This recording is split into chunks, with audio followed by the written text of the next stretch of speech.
Hi, everyone, and welcome again to Dynamically Speaking. I'm very pleased to have with us as our guest today, Mitch Greenfield, who is the Director of Core Security Architecture for Humana. Welcome, Mitch. Hey, thanks for having me. So, Mitch, tell us a little bit about what it is you and your team do at Humana. Yeah, so my team, I'm fortunate in the fact that my team is an architectural team. So we focus on endpoint, email, network, and identity architectures. So we do not have responsibility for operations. We are helping, look at new technologies, document how the technology should work, and really helping, from that selection to implementation. But then we have operational teams that kind of take over post-implementation. Excellent. So today we wanted to talk about something that has certainly increased in interest in 2021 and looks to be probably at the forefront of concerns for enterprise security experts in 2022, and that's securing human and machine identities. So with that in mind, would love to get your thoughts on a few questions here. And maybe we'll start with at a high level.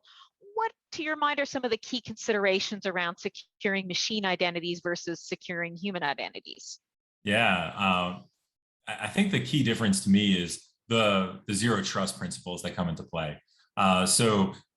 Like most organizations, we have ambitions to, really have a great understanding of our devices and of the people using them.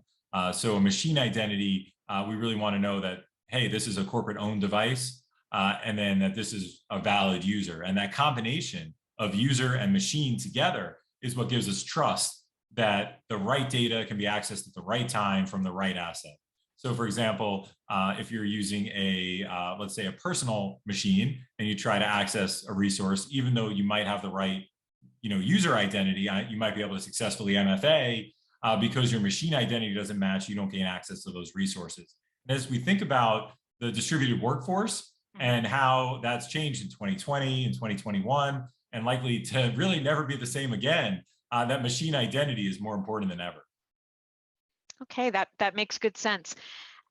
So as you've seen this kind of evolve, what are some of the common missteps that you've seen or heard about enterprises making, or perhaps it's more about issues that they don't consider when looking at all of this? To your point in particular, as the landscape has changed considerably in the last couple of years. So when we think about the key things that people need to focus on or have gotten wrong, it's really understanding that definition of what is a corporate asset, and then how you keep them in compliance. So a corporate asset that is not in compliance can be just as bad as a personal asset. So it's not just the machine identity anymore. Is the machine, in a state of that should be authorized to access the data. So when we think about it, we think about what policies does that machine need, and then what policies does that user need, what is the location, and how do all three come together to gain access to a resource. We've seen challenges where rolling out machine compliance policies doesn't always go very well. So for example, there were some issues with Samsung phones and compliance policies recently that led to some challenges. And that's just one example of really having to have that tight level of control. Okay, so that does seem like it's a bit fraught, certainly. And thinking ahead then to 2022, what would you say are some of the challenges that lay ahead for us as we go into the new year? Yeah, so I think the landscape is evolving, and our users' expectations are evolving also. Everyone wants that new phone experience. So what do I mean by that new phone experience? It means you get your new iPhone or your new Android, and it knows everything about you already, right? You plug in that new device and you say, here I am, and it says, okay, I'm downloading all your apps, I'm downloading all your data, and just maybe 10, 15 minutes later, you're ready to go. I think that's the next evolution of endpoint. So it's how do you build trust in a brand new endpoint, and how do you kind of go from supply chain all the way to provisioning and still have integrity in that device, and know that it wasn't altered or that it was the authorized device.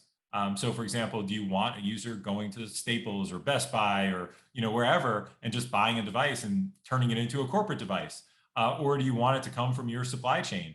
That way you get that tight level of control on the hardware specifications, and you know it's a supportable device.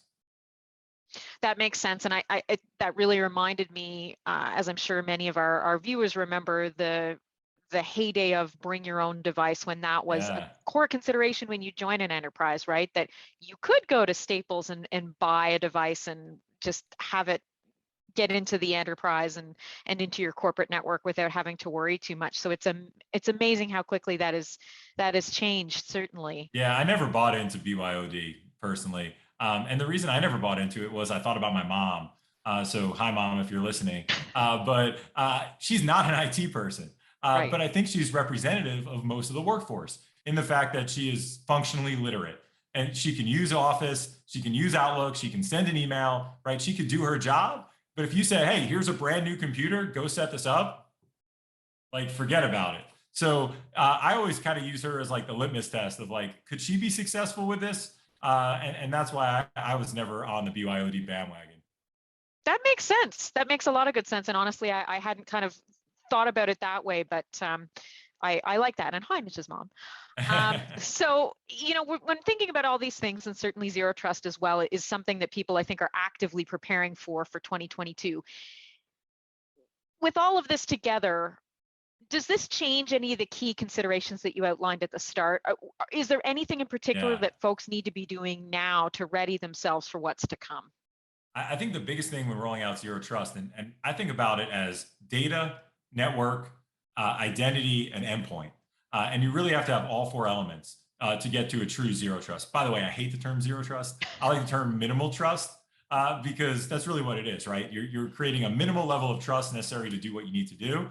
Zero trust is like, doesn't really exist. So anyway, but I'll stick to the bandwagon of marketing terms with zero trust. I think what most people aren't ready for is, what does your workforce access to be successful? And do you understand your workforce at a segmented level enough? Okay, so everyone needs access to Office 365, or everyone needs access to G Suite. Like, okay, I'm with you. But when you go that next layer down to business applications, to things that are running in your data center, do you understand what business units need access to what applications on what ports to be successful? So, I think that application mapping to roles to business units is really the hardest part of zero trust. I think the identity portion and I think the endpoint portion are actually easy in comparison to really understanding and getting to a place where you can lock down the network to just truly what is necessary. Okay, that also makes a lot of good sense. And I think this naturally leads us into the next question, which is, we kind of know what the next little bit is going to look like, how all of the things that have happened in the last year or two have influenced what we need to prepare for 2022 when it comes to securing human and machine identities. How do you feel that what are things are going to look like in 5 years? Or, if Oh, you I think have it's, this much yeah. of a crystal ball, 10 years? I think it's exciting. I think we're finally at a day when people are getting the experiences they want, and enterprises are getting the security they want. And I think a lot of this is being orchestrated by cloud SaaS solutions that are finally there. So if I was kind of reading the crystal ball, down the 5 to 10 year pipeline, custom apps in your data center don't exist anymore. You will have custom apps only in a cloud environment, but even the custom side of things are probably going to be a lot less than they are today. SaaS is going to continue to explode, and that actually creates its own sort of challenges, right? Its own risk of surface area,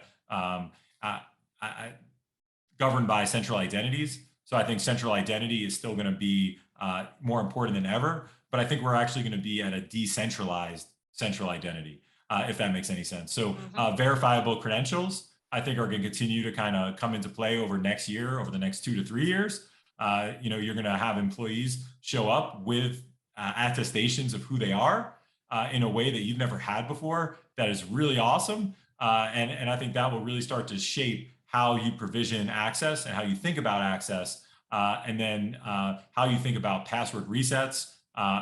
First of all, I hope password resets are gone. I hope we're just talking about, granting new multi-factor claims or new multi-factor devices. But I think that whole life cycle is just ripe for disruption over the next few years. And giving back productivity, giving back value to the workforce, and removing friction. I love it. I think that's great, and certainly we're seeing a lot of folks trying to move away from kind of those legacy custom applications because it's just untenable to try to do more with them. It doesn't scale, it doesn't update. So that's all really great information. Is there anything else that you think folks should know about this that maybe I haven't asked?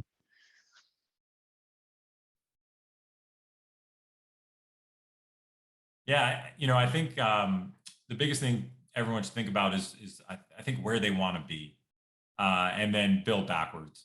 Don't let the technology, don't let the buzzwords kind of lead you too much. Passwordless is a great buzzword. Zero trust is a great buzzword, but don't let the buzzwords drive your strategy. Really think about the experiences you want to build, and then adopt the technologies that give those experiences.